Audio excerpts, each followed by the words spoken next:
Ladies and gentlemen, please help us welcome to the stage Eiland Glover, CEO and co-founder of Koala Inc.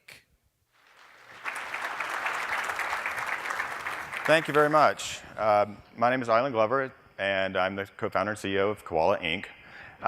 We started a couple of years ago, my co-founder and I, with a question. My co-founder, John Rotano, our CTO, had created a privacy coin called Neutrino in 2013, and we got an argument about what was really needed, whether he was right to focus on privacy. I argued that something was majorly wrong because we had this incredible technology called Bitcoin, blockchain, altcoins, and basically 0% market penetration. So why was no one using this technology? It's really crazy. Last year, I was with many of you at Consensus Invest in New York in Times Square when something happened. Bitcoin hit 10,000. We had a lot of news media reports then and a lot of frenzy in just among regular non-crypto people in the world, which was really cool. The only problem with it is that they were focused on the one use case that they could think of, which was make 300x in a couple of weeks. And so, that only takes us so far. So in my view, we're kind of stuck right now, but there was something cool that kind of happened at that moment in time. Now I want to go. There we go. A month after that, I went home for the holidays to Georgia, and I went to visit my great aunt, as we always do every year, and she said some words that were very shocking to me, and this is what she said. So I was reading about Ethereum. I mean, this blew my mind, okay? So I was at once very excited because, been working for 2 years to try to trigger the mass adoption of cryptocurrency, but also kind of shocked. She didn't buy any Ether, she didn't buy any Bitcoin, she didn't enter the market at all.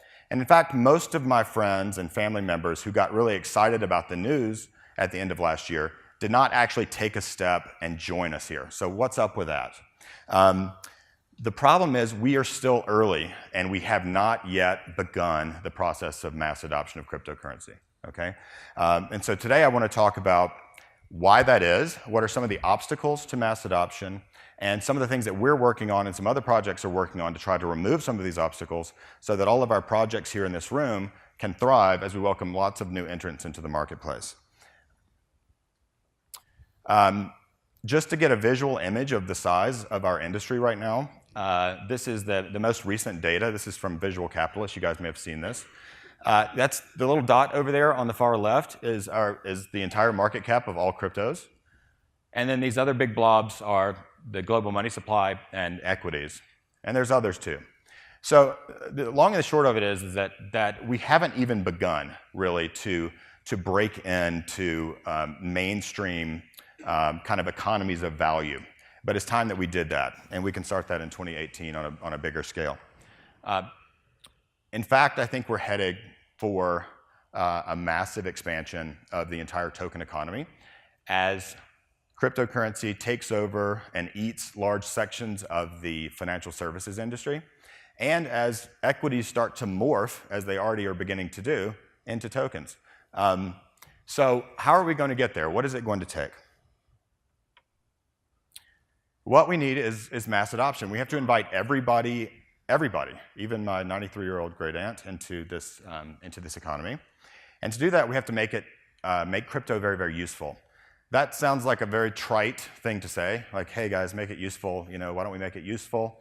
But it's really important. I was in Palo Alto with my first startup as a very young guy in 1999 and 2000 in financial technology, and one thing had happened in the second part of the 90s with internet technology. So in the first part of the 90s, it was like, internet was like where we are right now with crypto. People knew about it, it was in the news, nobody knew how to use it, what was it good for, or anything like that. But then along came Netscape Navigator, and then along came AOL, and they sent out CD-ROM disks to every mailbox in the country, and they said, stick this in your frickin' computer and follow the directions and get on the internet. And you could do a couple things. You could read a little bit of news, you could email, and you could follow some sports and stuff. But that got regular people into the internet, okay? And that made possible everything that happened afterwards. And it made possible Amazon and Google and Facebook and so on. So we're counting on all of you guys and your projects to help make the kind of the killer apps that are going to draw people into the environment. But we're not quite ready for that. We can't handle any kind of really serious transactional throughput on the major blockchains right now. That's a big problem.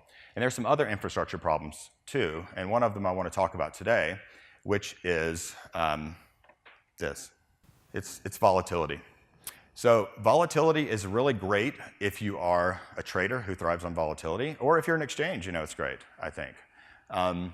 It causes a lot of trading and a lot of churn. You get a lot of transaction revenue. That's cool. But every other business model, and probably many of your business models, and all of our financial lives as individual humans, doesn't really work if you're using a currency that can drop in price by 30% from one day to the next. So in order to unlock and allow all of the masses to come into cryptocurrency, into the token economy in general, we need to solve for volatility. And that's what our company is doing, and some other projects out there in the marketplace right now. And I want to talk about and give you kind of an overview of what's up in that realm at the moment. This might be a slightly biased representation of kind of the evolution of stablecoin. As you might have guessed, our logo is at the top right. But I think there's some truth to this, and I want to explain to you quickly why. On the left is Tether. It's one of the earliest, really, really important stablecoins. There's a lot of debate and concern about Tether, and it's up in the air and so forth. But the point I want to make about fiat-based asset-backed tokens, cryptographic tokens. Okay, I wouldn't call them cryptocurrencies, but they're fiat-backed tokens. Is that even if you have the most ethical, centralized authority who's in control of that, you still are going to have the risk of a government or a banking system stepping in and say freezing your funds or maybe seizing those funds and so forth. So we're not in this for centralization, right? I mean, so anytime you start to centralize something, you're going to have problems. And right now, if you read the news media, Tether, regardless of what's going on, is having a crisis of confidence because of this centralization. So as you move up the evolutionary path, you have different types of approaches to stablecoin. The second one is just a sort of supposed to be a better version of Tether, TrueUSD, but basically the same model. And then you have DAI, which is from MakerDAO. It's not the same model. Okay. It's audited and That's right. That's what I mean. Like a better version, yes. backed by USD. Yeah. As administrated by the trustees. Yes, so the point he's making is a really good one. You're right. So the point he's making is, yes, there is the difficulty that Tether is having that you can read about in the news media, that there's a lack of confidence. And what he's saying is that the alternative is solving some of those problems. That means they're clearly audited, backed by bigger partners, and more transparent. My point about that, though, however, was that the approach is still the same. It's still an asset-backed, fiat-backed cryptocurrency. DAI is an ether-backed cryptocurrency. And then you move on into the last two, so Basecoin and Koala. That's our company. So the distinction here, neither one of our coins has been released into the marketplace, but the distinction really is that we are not asset-backed at all. So there's no asset behind the coin whatsoever. Instead, the value and the stability is achieved through algorithms and through market forces. So that's what I want to focus on a little bit today. I've made a complicated chart. I'm not going to go through every little detail and bore you to death. Also, this is biased, but what I want to show are some of the distinctions here. So the things that are in dark goldish color are the things that I personally think are good. So I think it's good that Tether has a big market cap. That's cool. We ought to go for that. I think it's really good that Basecoin is not asset-backed. And I think it's good that we have some additional stability mechanisms and other kind of democratically oriented processes that I want to talk about today that add to this, this mix and take stablecoins to the next level. So what I'd like to focus on, if you look at the bottom 3 rows, you'll see that there's a row that's called burning, one that's called adoption incentives, and one that's called currencies. So for example, you see that, that Tether is launching, or maybe they've launched it already, a euro-based Tether as well. Today, I really want to talk about the adoption incentives because that's the most exciting part of our stability mechanisms, but I can't because it's in the last stages of legal review. So instead, I'm going to focus on the burning, okay? Burning. We are the only stable coin that's a non-asset-backed stable coin that has what we call burning. So before I jump into that, though, I want to talk about how, in our case, how you can achieve a stable coin. Just one of the basic things about the token economics. To get a coin to be stable, well, let's say, for example, let me take Bitcoin. So Bitcoin is not very stable, right? We think it's because it's asked to do too many things. On the one hand, it's got to be a speculative asset, something that's going to really drive that news media excitement, speculator excitement. Developers are going to want to own it and contribute to it and so forth. But on the other hand, it's also got to be a payment means at the same time. So those things just don't go together. So what we did is we split apart the token. On the one hand, we have a stable token. That's what we call KUSD. And on the other hand, we have a mining token. The mining token is the right to mine the KUSD blockchain. So just one more little detail about this, and then I'll get back to the other stuff. The KUSD blockchain is a fork of the Ethereum code base. But what we've done is we've taken a really incredible consensus protocol from a group called Tendermint, modified that, and installed it into the Ethereum code base. That's now in testnet, which is pretty cool. We're very excited. We can breathe a little bit of sigh of relief because we're getting thousands of transactions per second, block times of 1 second, and those are transactions that are settled entirely in that 1 second. So you can check that out online. You can join and take part in the testnet if you'd like to. We welcome you to do that. Now let me get back to this burning concept. So the first level of algorithmic controls of the stability of KUSD has to do with minting coins and burning coins. This graph that you see here shows what might happen under different scenarios. This is probably the simplest level of stability mechanism. If the price of KUSD climbs a little bit too high on the exchange, the algorithms themselves are going to find out about this via a decentralized oracle. Okay, so that information is coming in from the markets into the blockchain, and it's going to say to itself, oh no, this is not okay. I don't want to be $1, I want to be $1. And so what will happen, just like if you took an Uber down here last night for the party or something, maybe there was an event going on, we know that there can be surge pricing on Uber, right? It's a response to demand. This is sort of the same thing. So the system will automatically start to increase the money supply if there is more demand than there is supply on the market. So that's, I think, relatively easy to understand. That newly minted money goes into the wallets of our miners, those who own those mining tokens that I mentioned a moment ago. So that's relatively easy. But what about when it dips down below $1? That's harder, right? I mean, you can have some mechanisms like the Federal Reserve has, where you have treasuries and bonds and so forth to try to pull money out of the money supply. But we have something else that we think is sounds maybe scary a little bit at first, but is really, really vital if you want to create a decentralized stablecoin. And that's what the euphemism we have for that is a stability fee. Okay, so but the very matter-of-fact term might be something like burning, as I mentioned earlier. So that's what's going to happen if it dips down below $1. So this burning is super important. It's super important because when you have a non-asset-backed token, you've got to ask, I mean, everybody out there has to trust in those algorithms, right? Just like we trust in the algorithms of Bitcoin. And how can they trust in those algorithms if there's not an automated way to remove money supply, to deflate that economy over time that's outside of anybody's control? And that's the reason that burning is so important. Now, this is pretty powerful.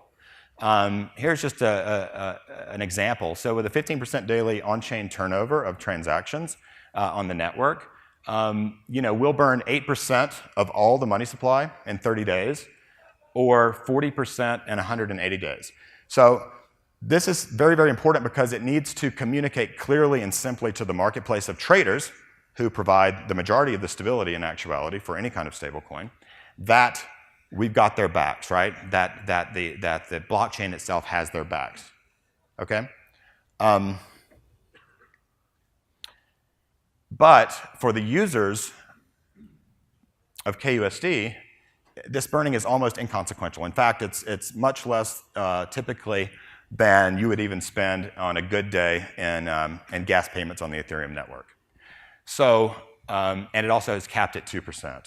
So the idea here is that we need to give traders a very reliable way or proof, really, that the money supply will be effectively reduced if needed. But also, we can't chase away all of our users, right? So it has to be something significantly less than, say, the sales tax that you paid on your Starbucks this morning.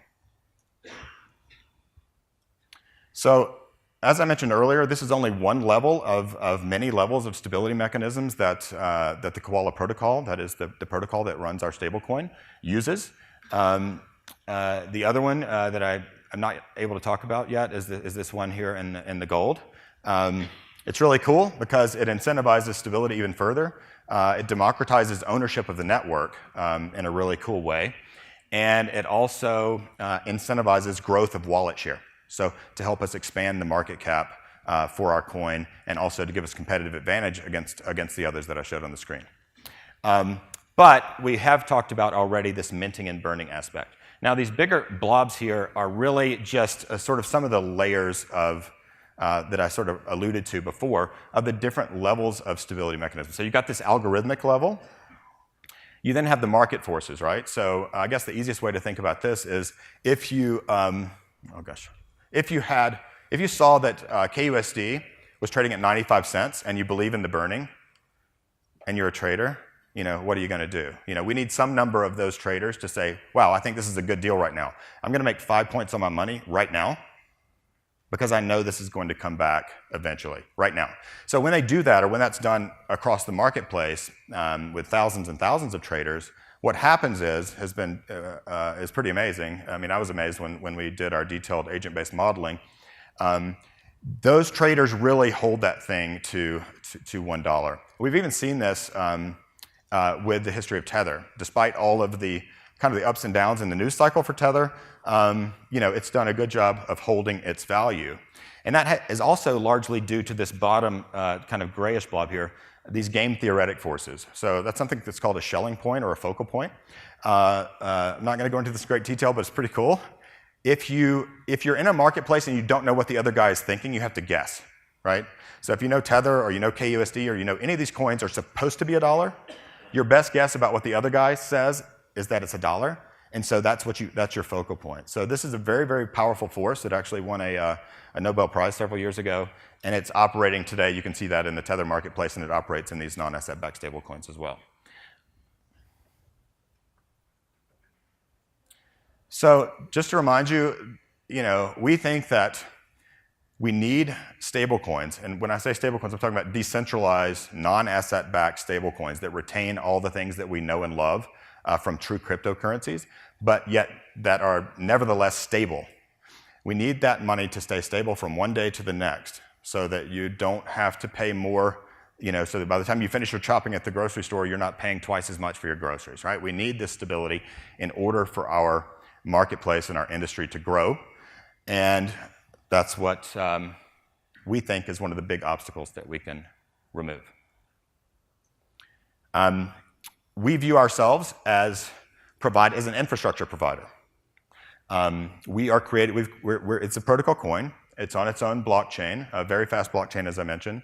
And so we want to provide tools for all of you and for other entrepreneurs, projects, and businesses that they can use to thrive and really bring their vision to life. And so we would like to partner with you.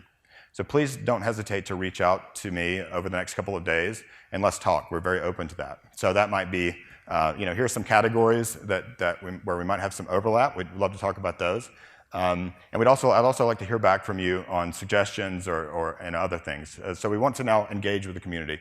We've been, you know, we took the approach to build quietly for a long period of time, instead of to go out and raise a lot of money on a white paper and then build. So we're pretty far along. In fact, we're getting really close to launching this currency. So if you have projects that are developing and also pretty far along, we would love to talk to you. Thank you very much, and I'll be available for questions around the conference over the next couple of days.